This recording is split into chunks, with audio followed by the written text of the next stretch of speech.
সারা দেশে হিন্দু সম্প্রদায়ের এক শ্রেণীর মানুষ সংখ্যালঘু বলে চিৎকার শুরু করেছে।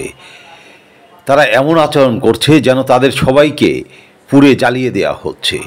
এটা এক ধরনের ষড়যন্ত্রের আলাম। তাদের এই আন্দোলনের মধ্যেও রয়েছে সন্ত্রাসীদের স্পষ্ট চিহ্ন।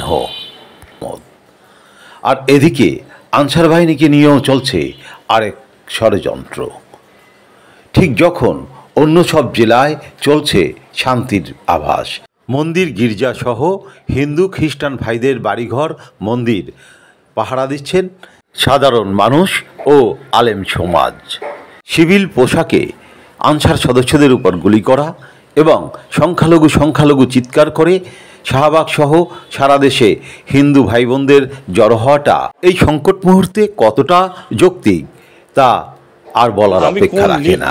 আমার কথা হচ্ছে যে প্রহিবিটেড বোর্ড, এক নম্বর প্রহিবিটেড বোর্ড নিশ্চয়ই বুঝেন, যেটা বাইরে পাওয়া যায় না। হ্যাঁ, নিষিদ্ধ বোর্ড যেটা সিভিলিয়ানের হাতে যাওয়ার কথা না, সেটা অথরাইজড পুলিশকে করা হয়েছিল, র্যাবকে করা হয়েছিল। সেই ওয়েপন কিভাবে এদের হাতে গেল এবং এই ওয়েপনের ফায়ারিং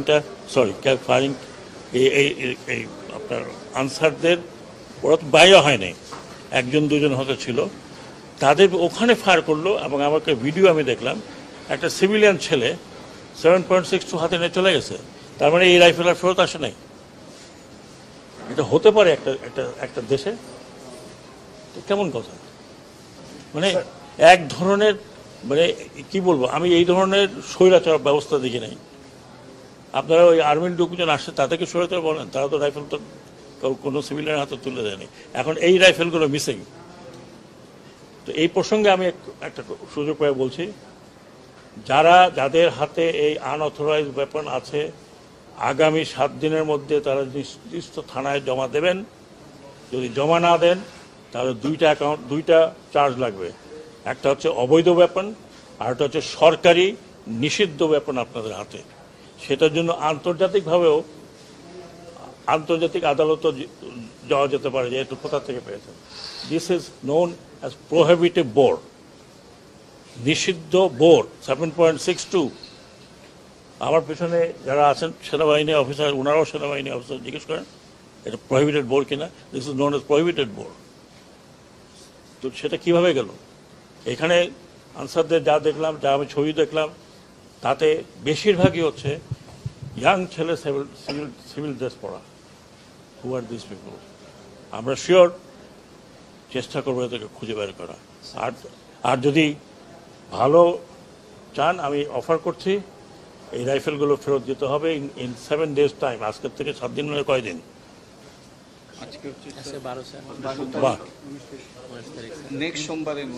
নেক্সট সোমবারের মধ্যে ওয়েপন ফেরত আসতে হবে। আর যদি না আসে, আমরা ওয়েপন হান্টে যদি কাউকে পাই, তাহলে তার বিরুদ্ধে 2টো চার্জ। ছোট শিক্ষার্থীরা সড়কে কষ্ট করছে, ওরা বাজার মনিটরিং করছে, ওরা ট্রাফিকিং করছে, ওরা রাস্তাঘাট পরিচ্ছন্ন করছে।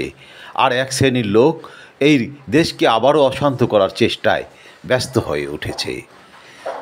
সবাইকে ঐক্যবদ্ধভাবে এই লোকগুলোকে ঠেকাতে হবে, প্রতিহত করতে হবে সব গোপন ষড়যন্ত্র। আরিফ আহমেদ, বরিশাল।